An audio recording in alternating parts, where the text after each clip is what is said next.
Welcome to Las Vegas, Nevada, the Legacy Golf Club, more specifically in the Henderson area of Las Vegas. Bringing you along for the front nine of this round that I'm playing with my dad and brother, celebrating my dad's 60th birthday. So, happy birthday, Steve-O. Playing from the Black Tees today, which plays at a little over 7,200 yards.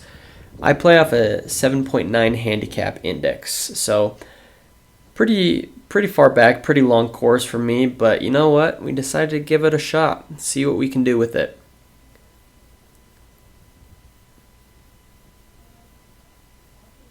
Hit a pretty nice 9-iron here. All I wanted to do was clear that greenside bunker. Had a little bit of a headwind, 135 yards. That wind was stiffer than I thought. Was a little bit short of the green, but not a big deal. I'm actually playing with my own irons today, not doing any club reviews.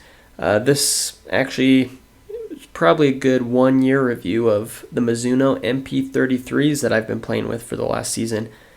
I found them on Craigslist. They're from the year 2000, and I know there's a big Mizuno following of vintage Mizuno blades, and I've really loved them. Was able to get them refinished a little bit. Would like to get them totally restored at some point, but been playing with them for about a year, like I said, and was able to get my handicap below 8, which I was happy about. I'm not the best golfer. I'm pretty much a weekend golfer, but I like them. I'm not good enough to be playing blades, but I do anyway, and I have a good time. Here's a great example of why I probably shouldn't be playing blades, but you know what? It's alright, because we're going to find our way out of this nice grove of trees that I just hit it into. Pine straw is rough for me, apparently. Didn't really know exactly how to play it. Thought I'd play it at the last second, changed my mind, and thought I'd play it like a bunker shot. Hit way behind it, and ended up just pushing it out onto the grass. And got me into a pickle, having a short-sided chip shot right over a bunker. Look at that. Beautiful. Right onto the green. Oh, turns out it's a brown, not a green. Playing off dirt on a lot of these courses. Not gonna lie, the course wasn't in that great of shape. But we're playing golf. We're having a good time. We're not gonna worry about it. Missed that bogey putt barely. Missed it by an inch. Tapped in for double. 2 over after 2. Yes, the glare off my legs does get better throughout the round because I get sunburned. It's the first time those legs have seen the sun after a long Utah winter. Trying to get a good base layer, you know? That's what you got to do. No better place to do that than Vegas. Shot 2 on this par 4 approach shot. I end up doing the exact same thing I did on the last hole with my tee shot. Pushed it out to the right. Found myself a nice little tree to nestle under. I promise there will be some decent approach shots in this round. I play pretty true to my handicap up until about the 8th hole, which is when the wheels come off. So stay tuned for that because that'll be fun to watch. Here I couldn't take a wedge because the trees were hanging over my head too much. Took a nice 7-iron, punched her out. I'm on the green. Little ways from the hole still. Left myself a bit of work for par.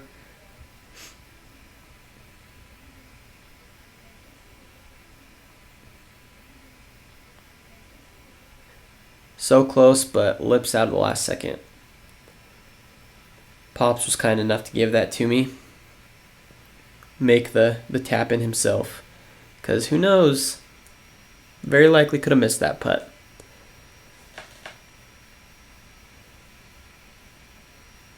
Staying true to bogey golf so far. 3 over through 3 holes, and here on hole 4. This was a pretty cool hole. I've been playing a little bit of a baby cut off the tee the whole time, but this one just stayed true, which moved me a little onto the left there. Found myself right in the Nevada desert, playing off dirt. It's not going to be my first time playing off dirt in this round, so you know. Hole 8, I'm telling you, it was rough. All right, 129 yards to the pin, playing off the dirt. Really cool hole because the approach shot was elevated to a green down below. Took a pitching wedge and was able to stick it pretty close. Gave myself a real good look at birdie. That'll work.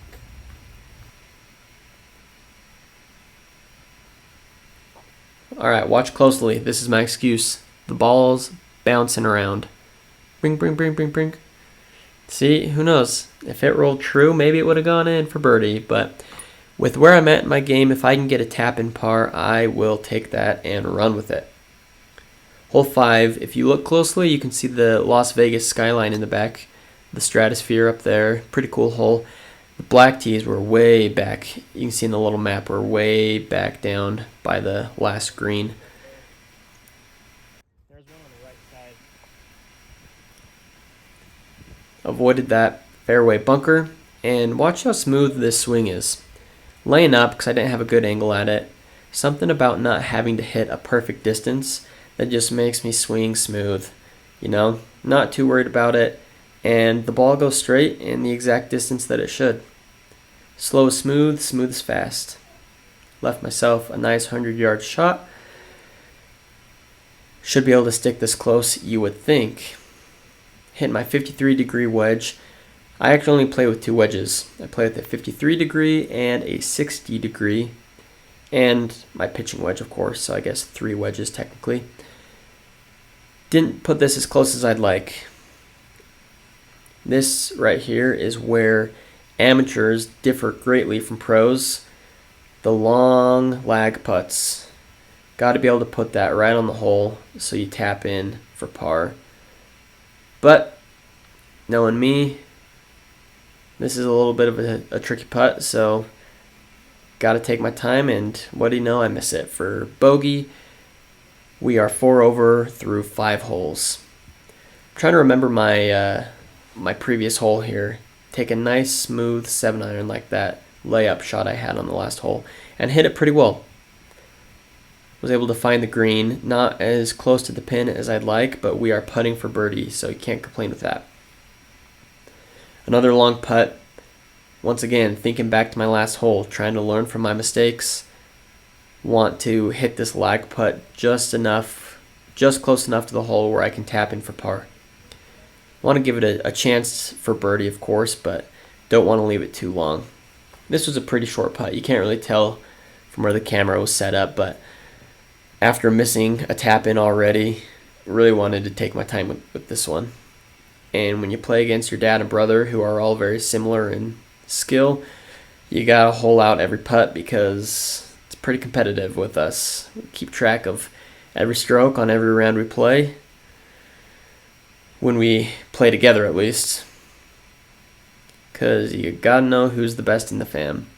Alright, dog leg to the right. There's a sneaky fairway bunker just right at the turn of the dog leg. Luckily, I'm a skinny guy and can't hit it super far, so was able to find the fairway just short of the bunker. This is where the ball was below my feet. It just messed with my mind. I was so afraid of topping it that I overcompensated and hit way below the ball. Didn't get it even close.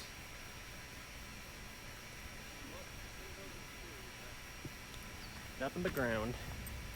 Nothing but ground indeed. Third shot, 60 degree. I don't have the yardage marked down here. It was probably about 50 yards.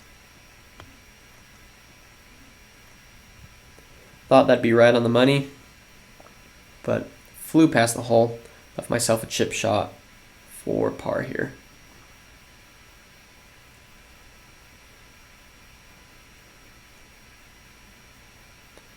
Maybe I'm better at lag chipping instead of lag putting. Grab the towel in one hand, wedge in the other hand, and tap in for bogey. No big deal. You gotta bring the towel with you, you know? Gotta clean your ball off, clean your club. You probably don't need to, but that's what I do, and try to play like the pros, you know? Hole 8. This is what I've been promising you. The meltdown. Wheels are coming off.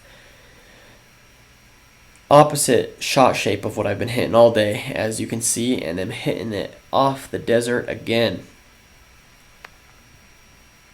trying to just get it up onto the green, but hit it straight across the fairway, back into the desert, hitting off dirt over the water, and I just bladed this one out of bounds over the green, skipped off the green, and went out of bounds behind it.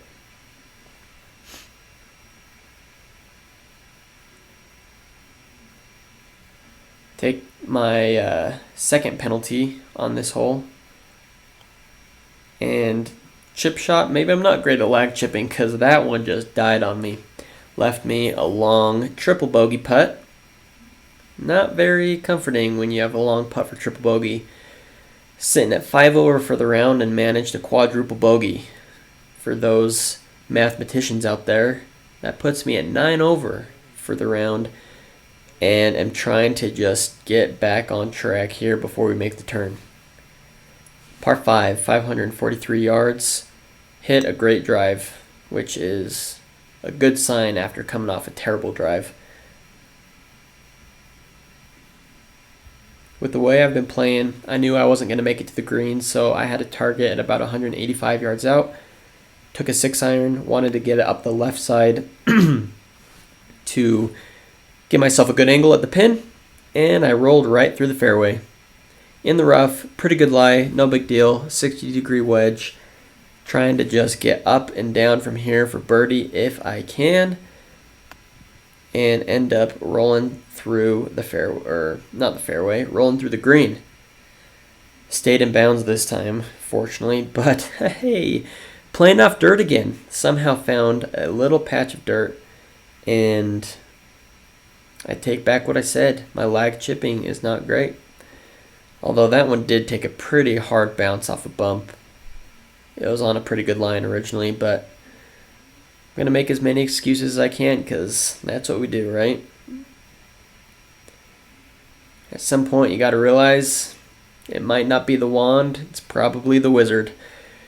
That's the end of my front 9 at the Legacy Golf Club. Ended at 10 over.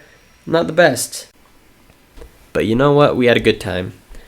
If you like these course management style videos, go ahead and subscribe so you can get notified when new videos come out. I'll be trying to post as many as I can, as often as I can, but you know what? I've got a family, so can't go golfing every day as much as I want to. But I have some club review videos in the queue as well. So if you are curious about what's on the market, or if you yourself are looking at new clubs, then I'll be coming out with some more of those as well. So looking forward to the next one and hope to see you there.